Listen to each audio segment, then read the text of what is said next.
this is Gavarok Fevinor, welcoming you to Let's Play Final Fantasy II Dawn of Souls. Yep, that's right. Continuing on with the Final Fantasy games, I plan to do, well, I made my decision earlier today. I'm going to do it like this. First, a Final Fantasy game, i.e. 1. Then a non-Final Fantasy game, Spyro. Then another one, Final Fantasy 2. Then another non-Final Fantasy game, which I don't know what I'll do. Then after that, Final Fantasy 3. Then a non-Final Fantasy game. Then Final Fantasy 4. Non-Final Fantasy. Final Fantasy 5, which I've never played before, so that'll be fun. Then another non-Final Fantasy game. And bugger off, Final Fantasy 6, which will be the last of my Final Fantasy games, because a good friend of mine has already done 7, 8, and 9. Alright. Let's get the mouse out of there. Whoops, sorry about that. But yes, Final Fantasy, not the bestiary, Final Fantasy 2. Much better than Final Fantasy 1, if you ask my opinion. Leveling system's a lot different, which is somewhat annoying, to be honest, but other than that, it's an excellent game. Your characters get names this time, instead of just you having to provide your own. Because of that, I'm not going to rename any of these, because since it's a Let's Play, I'll do it all traditionally. So we have Firion, the main character, Maria, the main girl, Guy, the huge dumb person, and Leon, who's barely in the game at all. Whoops. Oh, bugger, now he's Firio. Actually, should we call him Firio? Nah, we'll call him Firion. It would be funny if we called him Firio. Okay, gonna shut up for the intro.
You'd reckon George Lucas would sue these guys.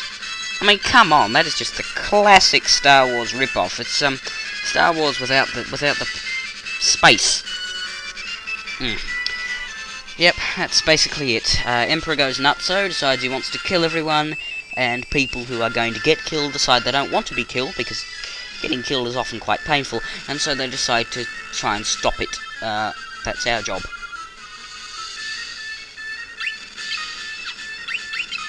Gee, we're rich.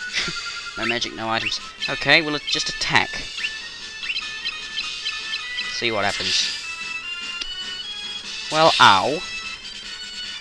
Okay, this is getting a bit ridiculous. Aheh.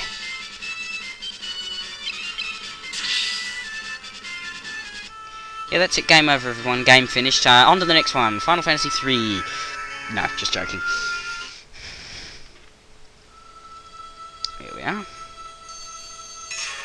And white guy's reviving us, which is helpful because otherwise we'd be dead.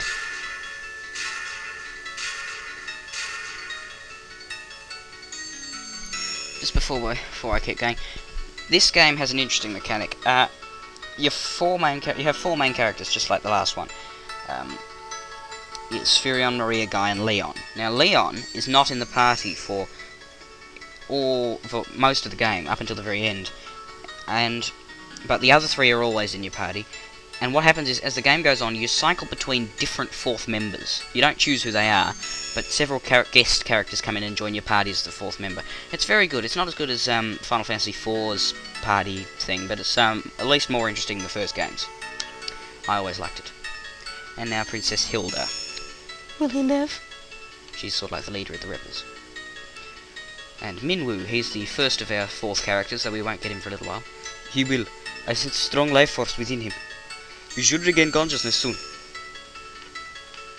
We found them gravely injured when we were fleeing from Fynn. By the time we brought them here, I feared it was already too late. His life is not in danger.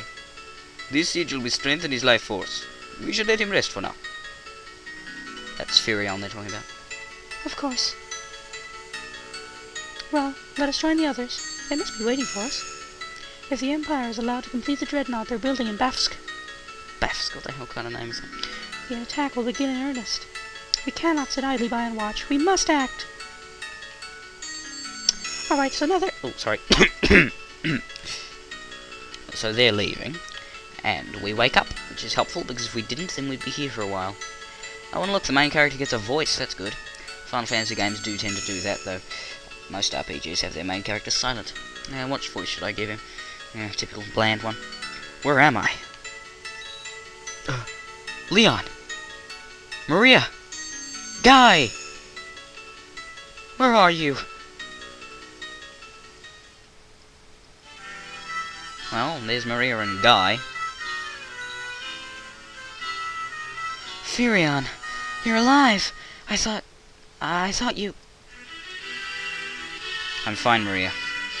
You alright too, Guy? But wait, where's Leon? Princess of Fynn save us, but Leon not here. I see. Don't worry, I'm sure he's safe.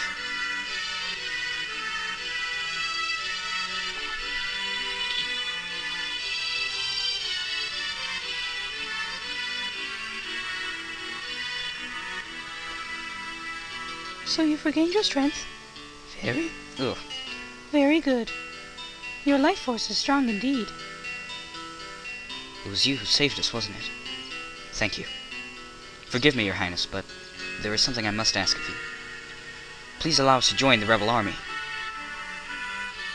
I could never allow such a thing. You know nothing of war. You would only be throwing your lives away. You should return to your homes. But we have no homes. Not anymore. The Empire attacked, and our parents, our families... I am truly sorry.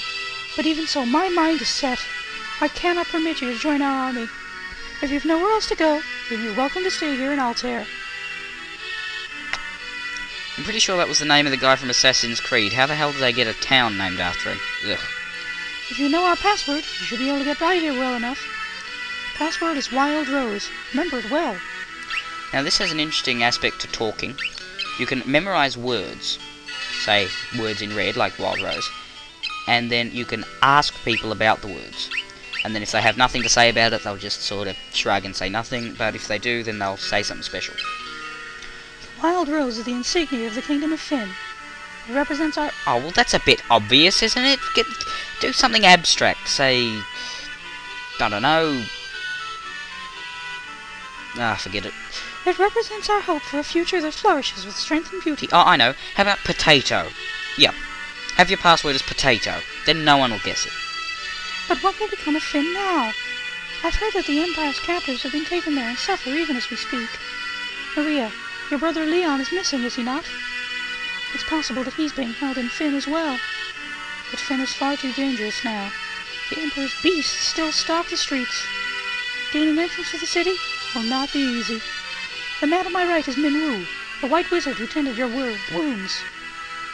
Speak with him before you leave. He may be of some assistance. And then she says the exact same thing again, because this is an RPG, and the characters have short-term memory loss. Woohoo! As for the items command, I think that's where you can use to, like, give an item to someone, but we can't do that yet, because we have no items. I see your destiny clearly. The future as it promises seems closely entwined with my own. You will begin by journeying to Fynn. It will be your first step towards fulfilling your fate. And you can't learn anything if they don't give you anything to learn, obviously. Hehe, you've wasted no time using the password. Here's where the information it will bring you. You can learn much of value by listening. I offer you one more bit of advice before you depart for Fynn. Those who have fallen in battle can be revived as a sanctuary. Should one of you fall before you reach Fynn, go without hesitation to the nearest sanctuary. Yes, I do realise I'm having him talk really fast, but that's because the video is about to be finished, and I don't want to go over time like I did in the last one where I was in Nasty's Loot, and that went over time, and I had to make double videos, and that was really annoying, so I'm going to have to talk fast now, so fare thee well, bye.